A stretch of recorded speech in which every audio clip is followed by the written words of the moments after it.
What's going on? A to Z Sports, Sam Phelan here with you live alongside Austin Stanley for a special edition of Titans at 2 this afternoon. Talking a little bit of Titans and a little bit of bracket action. We're going to go with a theme of March Madness that happens every year this time of year, the Cinderella story. And we're going to look at NFL free agency and decide who the Titans Cinderella free agent is that they have acquired. Maybe somebody not getting enough love that needs to be getting their flowers this spring. So we are live here, as you can see, from Prince's Hot Chicken here at the Tanger Outlets in Nashville, Austin. That's right. We're at the Tanger Outlets, Nashville, and we've been talking about this in the morning show the last couple of days, but our bracket challenge is presented this year by Prince's Hot Chicken, the original Hot Chicken, in their Tanger Outlets in Nashville location. They got a bunch of locations, but this one out here, brand new as of last October, and they've got great TVs inside right behind us to watch all of the college tournament action starting honestly tonight. It's the first four tonight. You got the big day on Thursday, and they're doing a special out here for the Tanger Outlet location where you can get 10 winglets, fries, and a drink for just $17.50 all tournament long. So make sure you check that out. And Sam, we're going to have a gift card to some of the local winners, to Tanger and to Prince's Hot Chicken at Tanger for our bracket challenge. So the bracket link is right here on the YouTube and Facebook description. So go sign up for that. You've got until Thursday morning to get that done. So Sam, let's dive into this. I think this is a really fun topic here.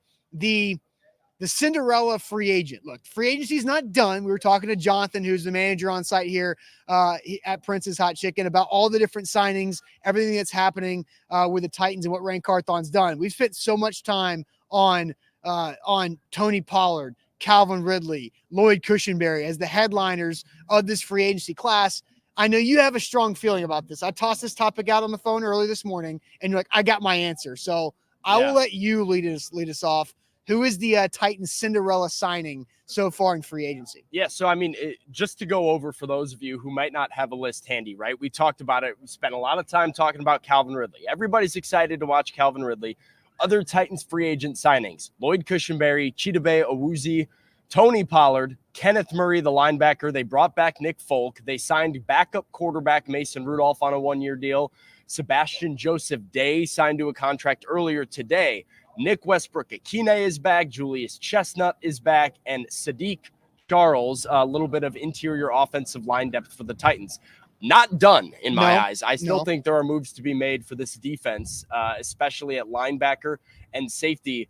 But Austin, I'm going a little bit off the grid because one of the guys that I believe is the Cinderella story, the guy who needs his flowers, that we're going to look back in March and be like, remember that season that he had. It's Tony Pollard. Okay. And so maybe you view him as like a favorite that's getting a lot of buzz. Yeah. I don't think Titans fans are talking enough about Tony Pollard. And frankly, I think the NFL world has written him off a little bit prematurely here, has written him off a little bit too early. I cannot get over the injury situation with Tony Pollard. In 2022, Tony Pollard was a very dynamic back that a lot of people viewed as one of the up-and-coming backs in the National Football League. Mm-hmm. He was splitting carries with Ezekiel Elliott in Dallas. He averaged over 5 yards per carry as a very efficient runner, as an excelling pass blocker, as a guy who could run routes, really who could do it all. And the reason Dallas chose not to bring back Zeke was because of what Tony Pollard could be in their offense moving forward as more of a primary back. But I'll remind everybody, he literally broke his leg in a playoff game. Spent the entire offseason with a high ankle sprain and ankle fracture that sidelined him for the entire offseason. Now he was back for week 1. And if you look at some of the metrics that make Tony Pollard who he is, things like missed tackle rate and just first down efficiency, first down pickup rates, those things took massive jumps with his PFF ratings and all of his metrics later in the year in weeks 10 through 18. I think you saw late in the season, the farther removed Tony Pollard got from his leg injury, the more he returned to that 2022 form. I think we're going to get more of that guy in 2024 in Tennessee, and I really love the fit with Tajay Spears in this backfield. Two guys who can kind of do all three things you ask for a running back to do where this backfield is no longer predictable and one-dimensional like it was with Derrick Henry. And I think that's for the better. I know Titans fans are probably struggling with the fact that Derrick Henry is wearing Baltimore Ravens purple right now. That sucks. But you know what? Same way, the Titans might be better off without Derrick moving forward. Yeah, and Rain Carthon told Ramon, Kayla, and Will on Friday morning that it was just the right time for all sides to move on. Look, everybody loves Derrick Henry. Whether you rooted for him, you wore his jersey, you were part of the Titans organization, or you're just a massive fan, or you covered the guy, like you respect what Derrick Henry has been for this organization. But as Jonathan Caverly says right here on Facebook, hard to get excited for a running back after losing the king. I disagree. I think you should be, because of what Sam just said about the offense is that you've got two guys that are the same.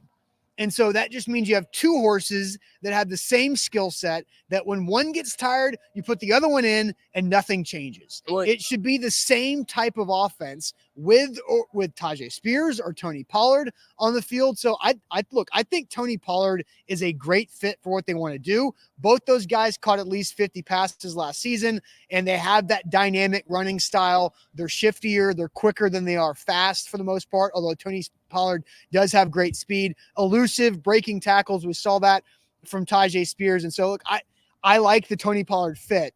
My question is, does Tony Pollard fit the glass slipper of the conversation with Cinderella? So. Is Tony Pollard a Cinderella? So I'm not sure Tony Pollard is your 15 seed Cinderella, but okay. I think Tony Pollard what is he? What is Tony Pollard seeded? Tony Pollard is your 9-seeded Power 5 conference team that everybody has written off because they've played bad ball down the stretch. Okay. They are your Northwestern of this year's tournament. They are your maybe a TCU of this year's tournament. Michigan State as a 9 seed. A team, Mississippi State even, right? They didn't have the best year, but what have we seen from Mississippi State in that SEC tournament? Dangerous and physical, and they can beat one of the best teams in the country in Tennessee, which is what they did, right? So look out for Mississippi State in March. By the way, spoiler for my bracket, Elite 8 for the Mississippi State Bulldogs.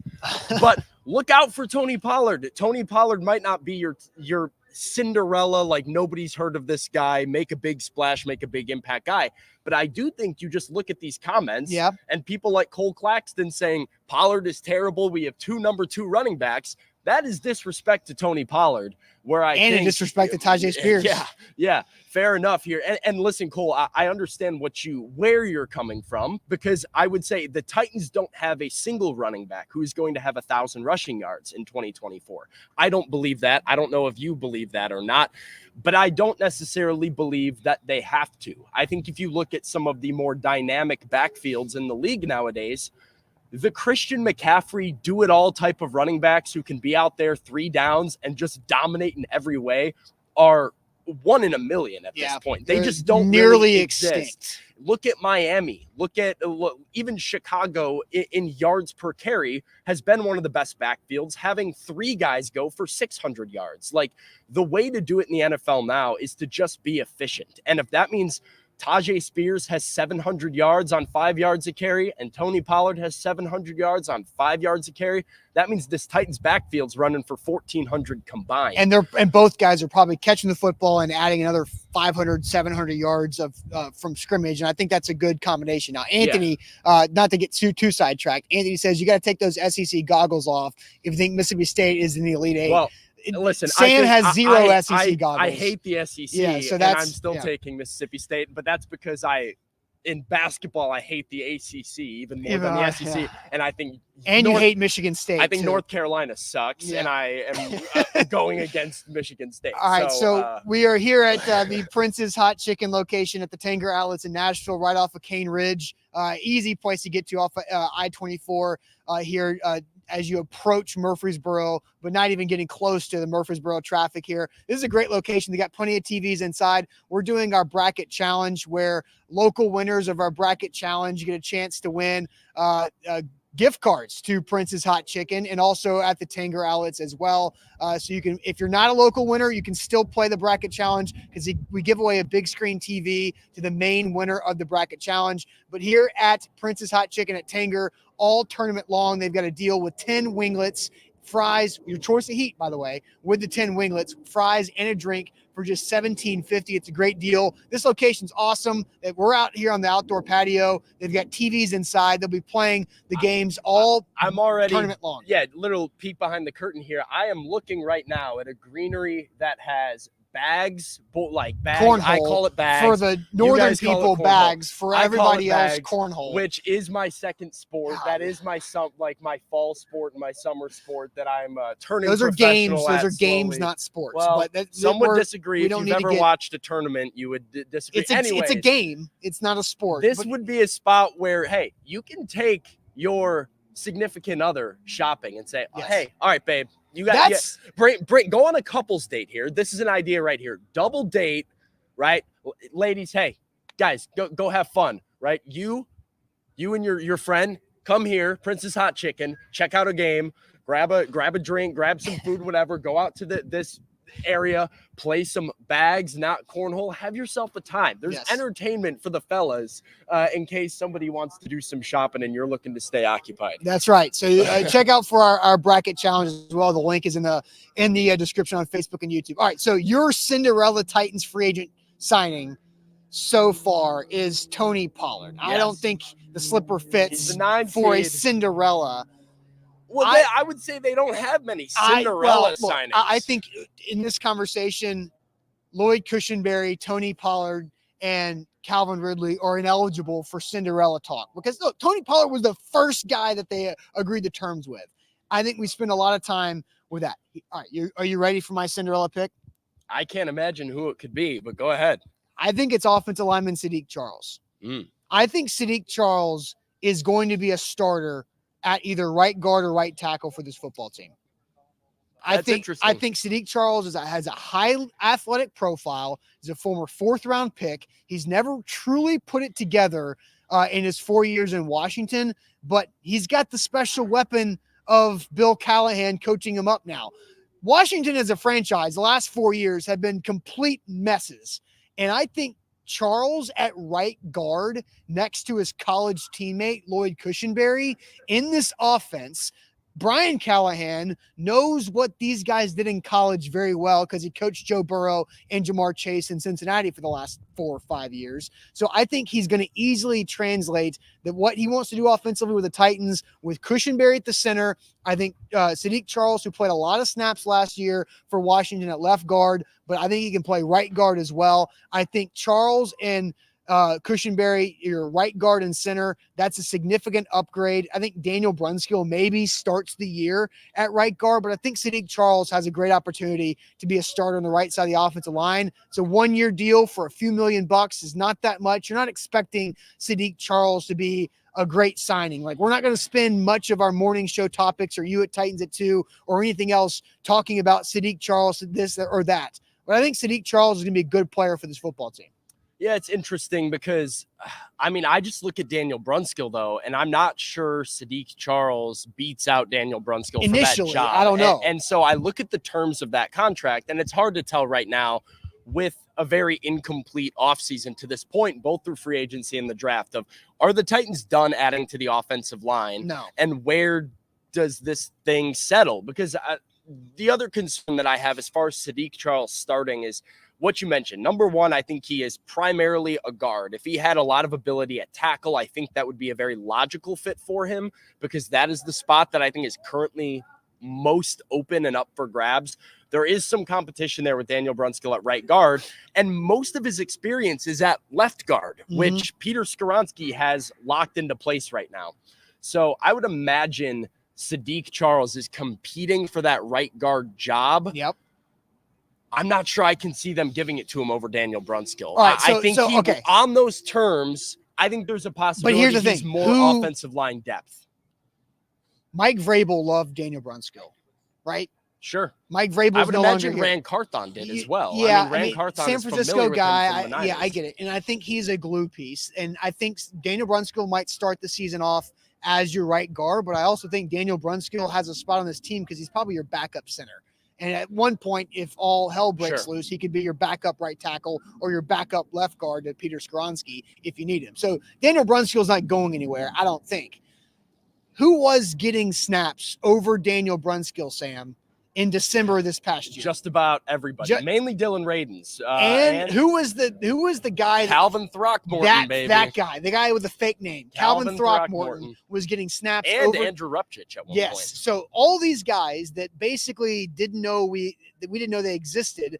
Look, Daniel Brunskill was banged up. He had some injuries, lower body stuff that he was dealing with, but he lost his job and lost reps to Calvin Throckmorton and Andrew Rupchich, who had just walked in the door and hadn't really been around the team for a while. He had a knee issue going on that he was very for sure upfront about. And I don't want to hate on him for that, but we all know that Daniel Brunskill is a better player mentally than he is physically. I think that's the case with him. I think Sadiq Charles is a physical freak. He's athletically profiled very highly in the percentile. And now he's got Bill Callahan to help the weaker side of his game and put the techniques together. He's got a lot to work on. But if we're talking Cinderella free agent signings to this point, I think Sadiq Charles fits Cinderella because we see it. We see the transaction come through across our social media. I'm like, Sadiq Charles, who is this? And like, whatever. It's 1 year deal. You just kind of dismiss it and move through. And you're thinking, okay, what else? What else at tackle? What else at guard? And I think Sadiq Charles will have a good role in this team. Yeah, I mean, I think there's certainly a possibility there, right? And it reminds me, there's a comment here from Kenneth saying, do you think they signed Hubbard? I don't know which Hubbard he's talking about. Is he talking about Chris Hubbard again? But Chris Hubbard is somebody who I think fits that shoe that you're talking about, as somebody who kind of got signed, and it was a very underwhelming veteran minimum signing shortly before the season began. And you just kind of raised your eyebrows and were like, all right, I guess he's fine. I wish they would have invested more at the position. And then you looked up in week 8 and we're kind of saying, wow, Chris Hubbard's played really good football through the first half of the year. Unfortunately, the injury that ended his season, closed that story a little bit too soon. But maybe there's a Sadiq Charles situation there as well. Jeffrey Mullins wants to know why Brunskill can't play right guard and Charles play right tackle. I don't necessarily know if that's not an option. I just know that Sadiq Charles' experience comes primarily, and his best football comes inside. Well, he was a left guard, he was the left tackle for LSU's national title team with Joe Burrow and Cushenberry and Chase and Jefferson and all those dudes, right? But in the NFL, when he's played, most of his snaps have been at the guard position. Last year, he was the starter for the most part for Washington at left guard. Obviously, Skoronski's still there. How about this just chaos scenario? What if Skoronski moves over to left tackle and then not you put – no, I'm kidding. Not happening. Sadiq Charles is not going to be left guard, and Skoronski's not going to be the left guard. He is a guard. Peter Skoronski is a guard all day long in this offense, and that's great, right? So, look, we're going to have a lot of conversations about what the Titans offensive line is going to be like. I think tomorrow morning, Sam, you and I on the morning show will dive into some mock drafts that have kind of created some chaos at the top with some trades that have come out today and see how that goes. But we're live here at Prince's Hot Chicken at the Tanger Outlets Nashville because they are the great presenting sponsor of our bracket challenge this year. So sign up for our bracket challenge. The grand prize, the overall winner gets a big screen TV that will mail right to your house. The local winners have a chance to get gift cards from Prince's Hot Chicken here at the Tanger Outlet Nashville, and gift cards to the outlets here at Tanger in general, because they've got so many different stores here and different tenants. Just looking around here, it's a great place. There's green space. This is going to be a destination later this spring and summer. If you need somewhere to watch college basketball for the next month, Prince's Hot Chicken has got you right here. They got TVs inside, a great setup, 10 winglets, your choice of heat, fries, and a drink for $17.50. So come make it a part of your day. There's businesses all around this area out here off Cane Ridge. And so if you're trying to take that long lunch on Thursday and Friday, like we're all trying to do, this is a place to come here because they'll have it served up hot and ready for you with the games on the TV. So, Sam, I know you were interested in sharing a little bit about what you have in your bracket. You dropped the Mississippi State Elite Eight nugget. Listen, I think this is crazy. For those of you watching, Austin and I were talking earlier about our bracket. I'm like, hey, let's talk a little bit. Let's talk brackets. Why not? It's that time of year. I see somebody walking down the street. I'm like, hey, let's talk brackets. Let's see who you got out of the West region. Austin doesn't fill out his bracket until late Wednesday night or Thursday morning. Which is crazy to me. You cannot fill out a bracket Thursday morning before the game's played. I'm the type of guy, The bracket comes out. I watch the selection show come out on Sunday afternoon or Sunday evening, whatever, 5 o'clock, whatever. Yep. I print out a bracket and I just start looking at it on Sunday. I have a rough draft by Sunday night before I go to sleep. My final is due Monday night. I need What to is get, this? I need What is to this? A get thesis? That, yeah, Like, I no. need to get that done so that I can have conversations about it, and then I can just start getting excited. I don't want to watch I think you're cheating a little No, bit. I'm if not you wait until the first four. I'm not is cheating. over. I'm using all of the information to my benefit. Yeah, you got. Look at it. Like, all right. So, Kenneth said- question. yeah. When do you fill out your bracket?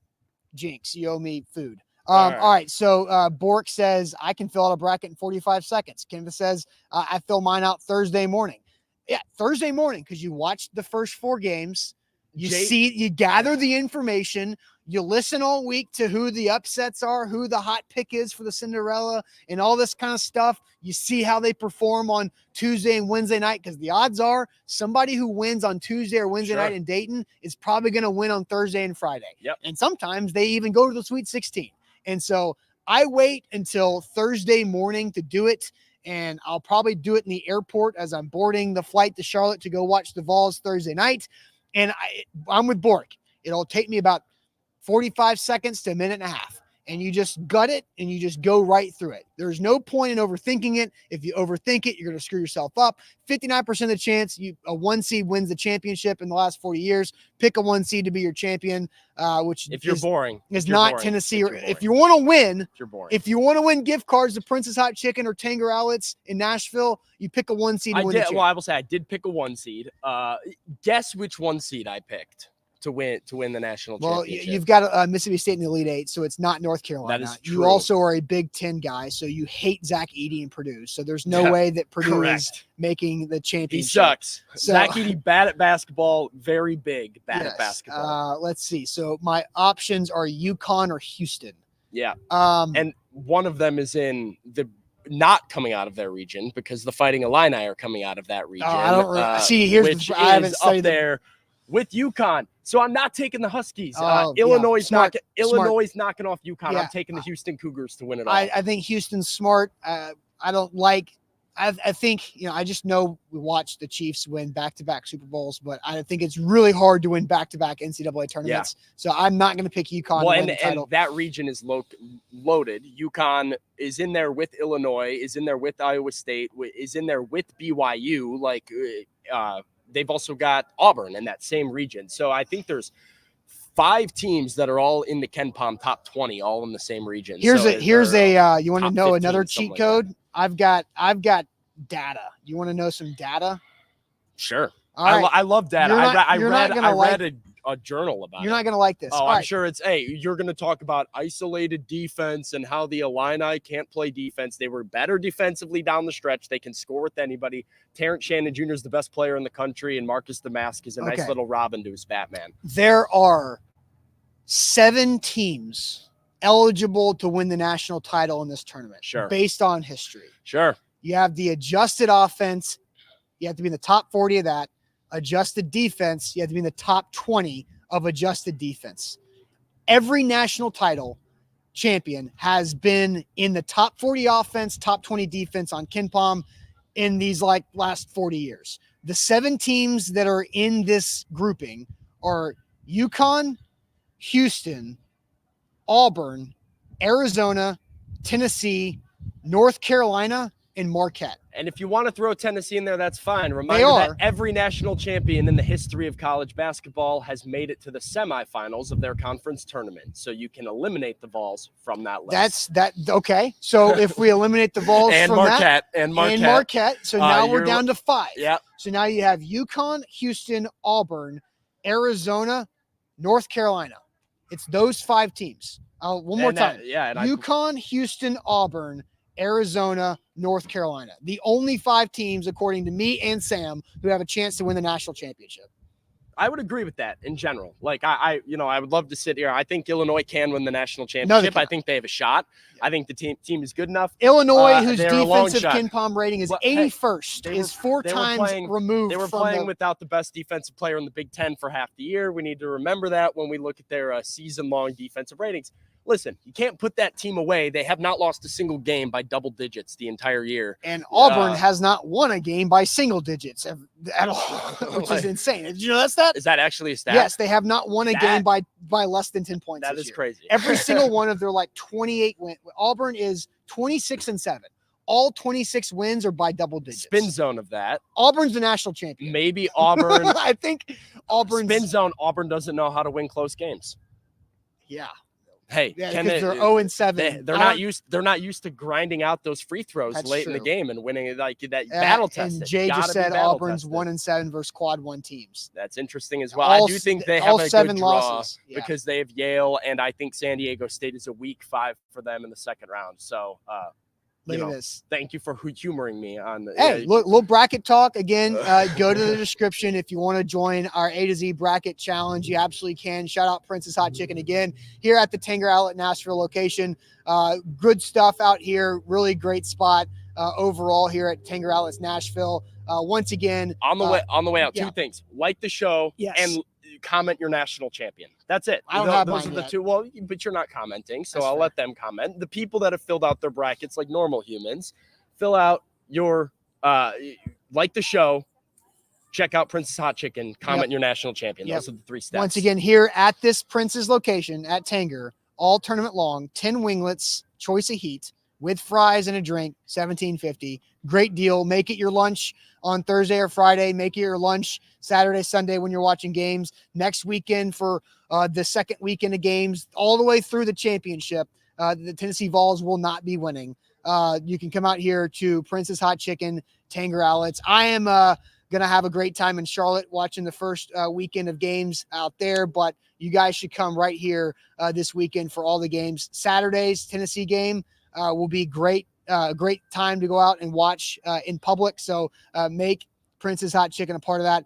Sam, sign us off. That's it for our Cinderella Titans free agent signing so far. You go with Tony Pollard, which doesn't fit the Cinderella criteria, in my opinion. I say Sadiq Charles. And then we'll talk tomorrow morning about some NFL draft mock drafts that are going to create chaos. Yeah, we're going to plan next Titans at 2 is going to happen Friday afternoon, I believe, is the next time because, I've got plans at 2:30 p.m. on Thursday afternoon, and it involves grinding my teeth to Illinois basketball, probably squeaking by Morehead State in the first round. Either way, I will be busy, and I will see you guys back later in the week talking Titans, reacting to whatever free agent news. More stuff hopefully coming by then. Till then, tighten up. We'll see you guys later. Peace.